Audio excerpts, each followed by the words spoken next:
81 सुंदरकांड हनुमान का सागर पार करना।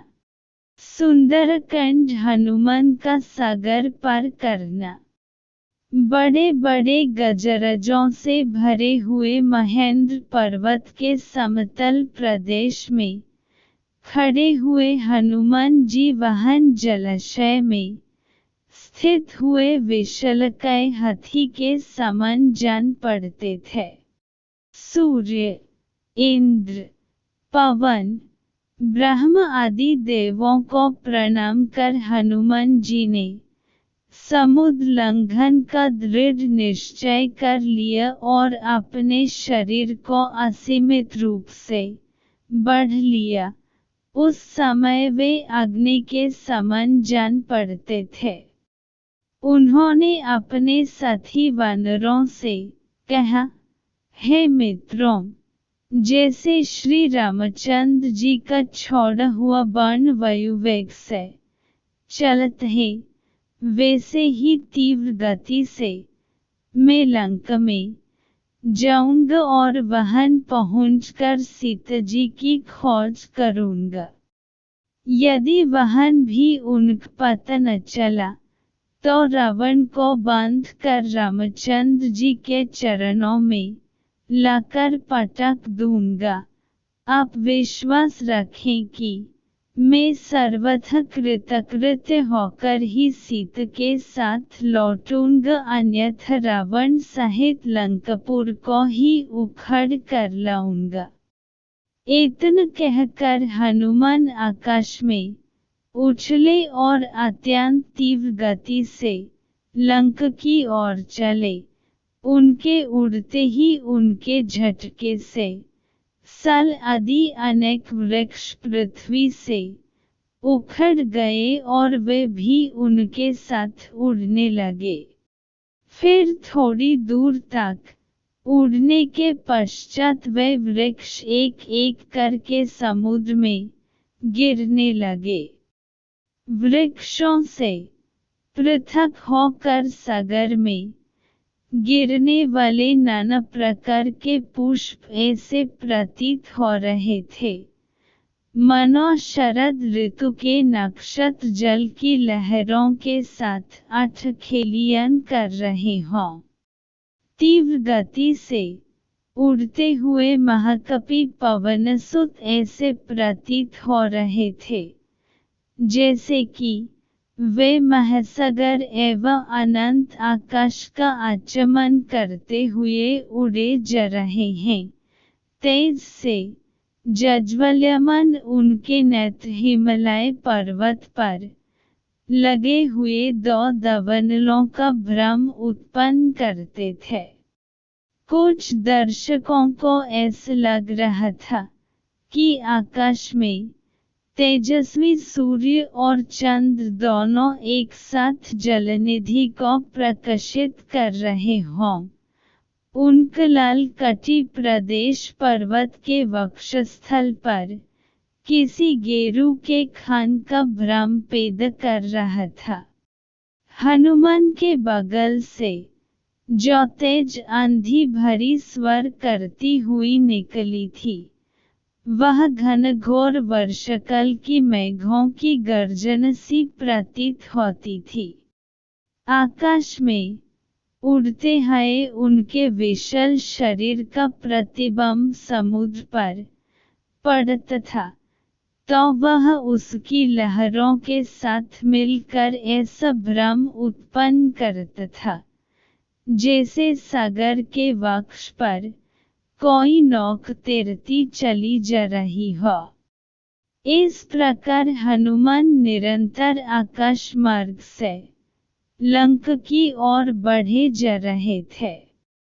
हनुमान के अद्भुत बल और पराक्रम की परीक्षा करने के लिए देवता, गंधर्व, सिद्ध और महर्षियों ने नगमता सुरस के पास जाकर कहा, हे नगमता, तुम जाकर वायुपुत्र हनुमान की यात्रा में विघ्न डालकर उनकी परीक्षा लो कि वे लंका में जाकर रामचंद्र का कार्य सफलतापूर्वक कर पाएंगे या नहीं। ऋषियों के मर्म को समझकर सुरस विशालकाय राक्षसनी का रूप धारण करके समुद्र के माध्य में जाकर खड़ी हो गई और उसने अपने रूप को अत्यंत विकृत बन लिया। हनुमान को अपने सम्मुख पकड़ वह बोली, आज मैं तुम्हें अपना आहर बनकर अपनी क्षुधा को शांत करूंगी।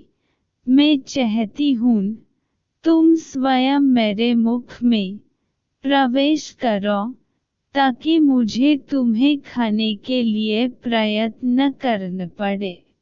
सुरस के शब्दों को सुनकर हनुमान बोले, तुम्हारी इच्छा पूरी करने में मुझे कोई आपत्ति नहीं है, किंतु इस समय में अयोध्या के राजकुमार रामचंद्र जी के कार्य से जा रहा हूँ। उनकी पत्नी को रावण चुरा कर लंका ले गया है। मैं उनकी खोज करने के लिए जा रहा हूँ। तुम भी राम के राज्य में रहती हो, इसलिए इस कार्य में मेरी सहायता करना तुम्हारा कर्तव्य है। लंका से मैं जब अपना कार्य सिद्ध करके लौटूंगा, तब अवश्य तुम्हारे मुख में प्रवेश करूंगा। यह मैं तुम्हें वचन देता हूँ। हनुमान की प्रतिज्ञा पर ध्यान न देते हुए सुरस बोली, जब तक तुम मेरे मुख में प्रवेश न करोगे, मैं तुम्हारे मार्ग से नहीं हटूंगी। यह सुनकर हनुमान बोले, अच्छा तुम अपने मुख को अधिक से अधिक खोलकर मुझे निगल लो। मैं तुम्हारे मुख में प्रवेश करने को तैयार हूँ। यह कहकर महाबली हनुमान ने योग शक्ति से अपने शरीर का आकार बढ़ाकर 40 कोस का कर लिया।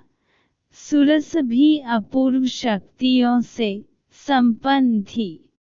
उसने तत्काल अपना मुख 80 कोस तक फैला लिया। हनुमान ने अपना शरीर एक अंगूठे के समान छोटा कर लिया और तत्काल उसके मुख में घुसकर बाहर निकल आए। फिर बोले, अच्छा सुरसा, तुम्हारी इच्छा पूरी हुई, अब मैं जाता हूँ। प्रणाम। इतना कहकर हनुमान आकाश में उड़ गए। पवनसुत थोड़ी ही दूर गए थे कि सिंहिक नामक राक्षसनी की उन पर दृष्टि पड़ी। वह हनुमान को खाने के लिए ललायत हो उठी। वह छाया ग्रहण विद्या में पारंगत थी। जिस किसी प्राणी की छाया पकड़ लेती थी, वह उसके बंधन में बंधा चला आता था। जब उसने हनुमान की छाया को पकड़ लिया, तो हनुमान की गति अवरुद्ध हो गई। उन्होंने आश्चर्य से सिंहिक की ओर देखा। वे समझ गए, सुग्रीव ने जिस अद्भुत छायाग्रही प्राणी की बात कही थे, संभवतः यह वही है। यह सोचकर उन्होंने योगबल से अपने शरीर का विस्तार मेघ के समान अत्यंत विशाल कर लिया। सिंहिक ने भी अपना मुख तत्काल आकाश से पाताल तक फैला लिया और गरजती हुई उनकी ओर दौड़ी।